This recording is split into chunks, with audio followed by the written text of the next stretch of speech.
Tecnologia, entretenimento, internet, mídias digitais.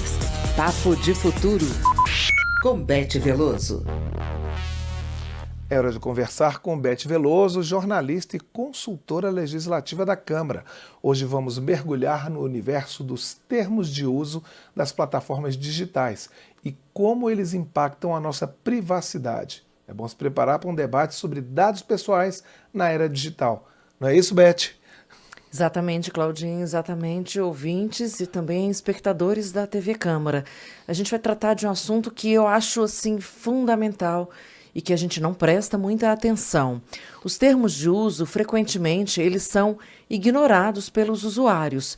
Simplesmente, a gente não sabe que, ao aceitar, ao clicar naquele quadradinho, para usar qualquer aplicativo, plataforma, site, que você precisa se cadastrar, para poder ter acesso, você está aceitando jurisdições e concordando com leis de localidades que você não faz nem ideia.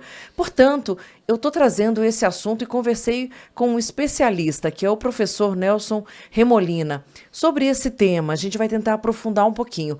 O professor Nelson, ele é da Faculdade de Direito da Universidade dos Andes, de Bogotá, na Colômbia. Nós nos encontramos num seminário sobre proteção de dados em Portugal, na Universidade do Minho, e ele falou com muita propriedade sobre a discussão da regulação da internet, que é um tema recorrente no Papo de Futuro e não poderia deixar de ser, porque envolve questões como internet, comércio eletrônico, telecomunicações, informática e também ética. O professor trata desses assuntos e dessa interação da convergência digital. Portanto, é fato que a gente não vive mais sem usar os aplicativos hoje em dia, concorda? Mas o que a gente não sabe, por exemplo, e eu vou trazer logo uma informação de impacto, é que esses termos de uso permitem, por exemplo, conforme o caso, é claro, que as plataformas tenham acesso aos dados do seu cérebro, isso mesmo.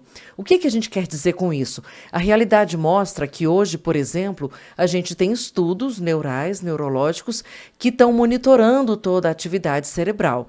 E com esses estudos, a gente pretende combater, por exemplo, doenças, fazer estudos na área de saúde, como Alzheimer e uma série de problemas que são problemas neurológicos. Então, quando a gente descarrega um aplicativo, como o ChatGPT, ou a gente está usando a Meta para ser bem didática, a gente clica, li e aceito, correto?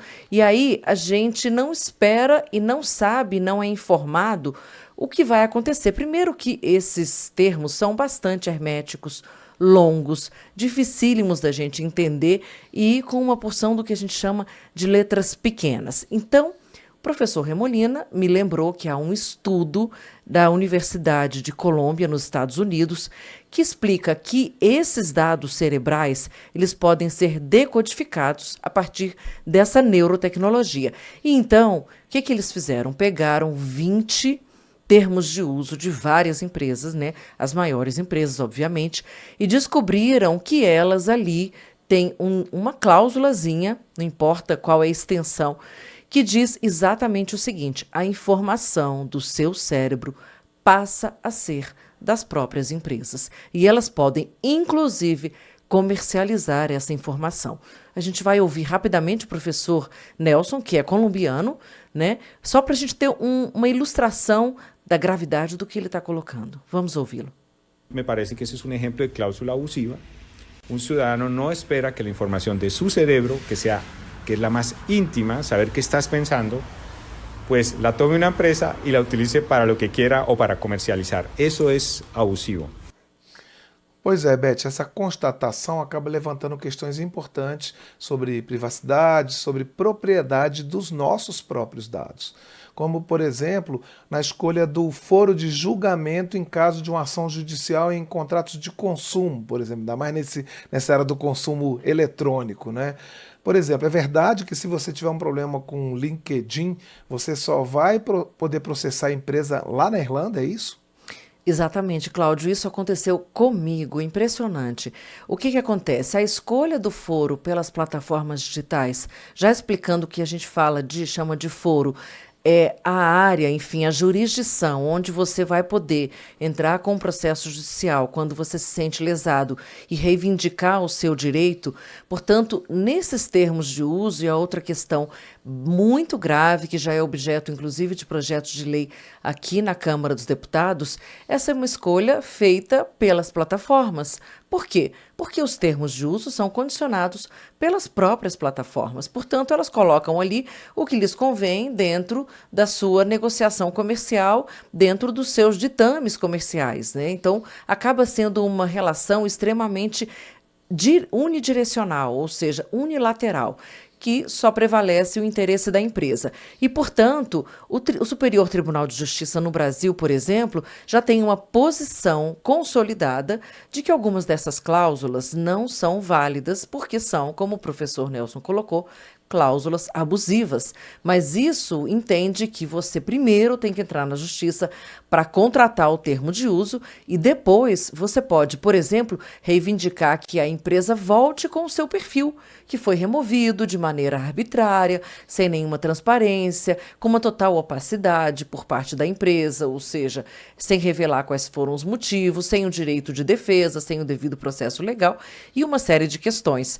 E aí eu fui pesquisar, até em função do doutorado, e vi que, por exemplo, que no estudo do Ramon Mariano Carneiro, na revista Internet e Sociedade, com o título Li e Aceito, os dados de saúde, da vida privada, da reputação, eles estão ali sem o menor controle. Então, são vários estudos, eu só estou trazendo alguns exemplos. E como diz o professor Nelson Remolina, somos dados e tudo são dados, gerando, portanto, o lucro das empresas, porque a gente vive numa sociedade que quanto mais dados, mais propaganda, mais segmentada, e a gente é bombardeado por essa informação sem receber nada por isso, né? Achando que está ganhando alguns benefícios. Então, primeiro lugar, você sabe como estão coletando os seus dados? Você sabe quais são os riscos que estão sendo envolvidos? Como eles podem ser usados contra vocês?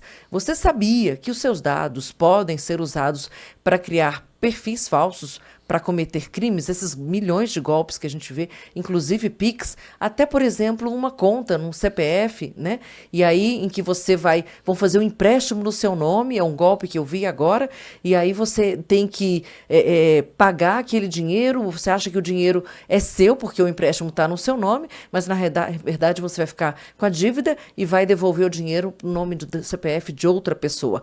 Portanto, tudo hoje prescinde do papel, a gente sabe disso, tudo é feito de inteligência artificial e automação. Por exemplo, um processo eleitoral. E as decisões são feitas com base na tomada de decisão, com base dessa informação, que é feito pelas empresas. Portanto, qual é a lógica de tratamento dos nossos dados?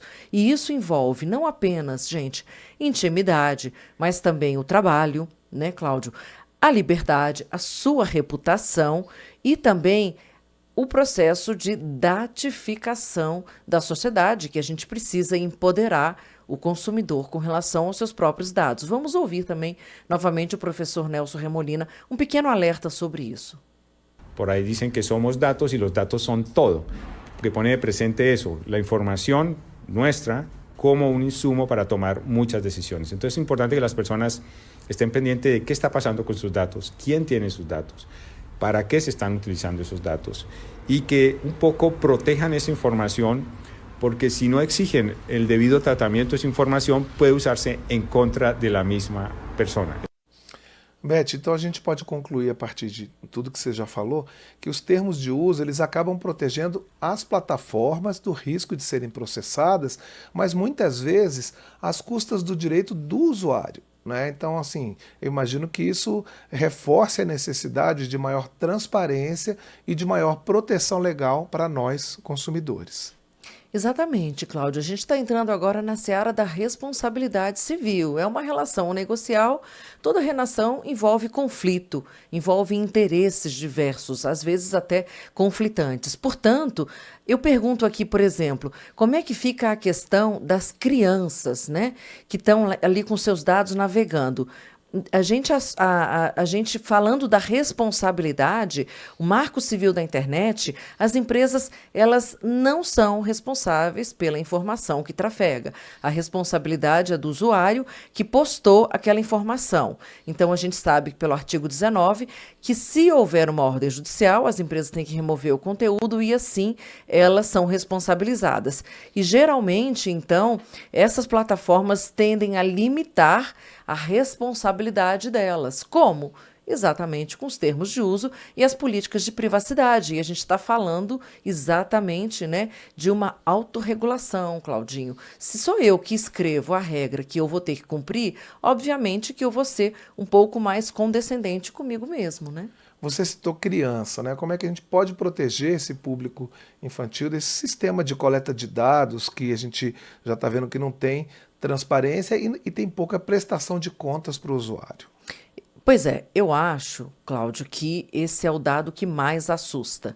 São os dados das crianças, porque essas informações são postadas hoje pelos pais e eles não estão alertados do que vai acontecer, do buraco negro e da história, do histórico que fica sobre esses dados. E aí, conversando com o professor Nelson Remolina, ele contou uma história muito interessante. Imagina um jovem que fica colocando ali as suas brincadeiras, ele foi numa festinha e está ali com um coquetel, bebendo ou fazendo uso de bebidas alcoólicas.